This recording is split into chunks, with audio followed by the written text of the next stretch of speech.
Ladies and gentlemen, we have a special guest on our channel today, and it's the #1 contender in the UFC's heavyweight division. I present to you Alistair Overeem. Alistair, what is your key to victory at UFC 203?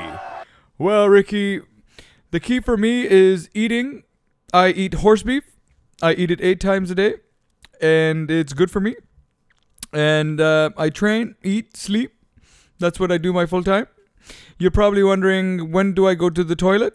Well, when I do, everything slides out like a water slide.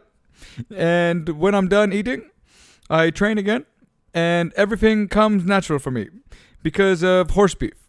Horse beef is the toughest meat. It gives you the greatest pump and gives you the greatest strength.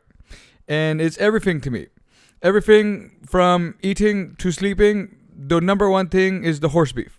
And I'm going to win at UFC 203 because of horse beef, and that's it. And after the fight, I'm going to go to KFC and eat the mega meal, the family meal. And I'm going to eat it on my own because I call myself the one-man gang at the table. Anyhow, Ricky, thank you very much for the interview, and hopefully to see you in future UFC events. Thank you.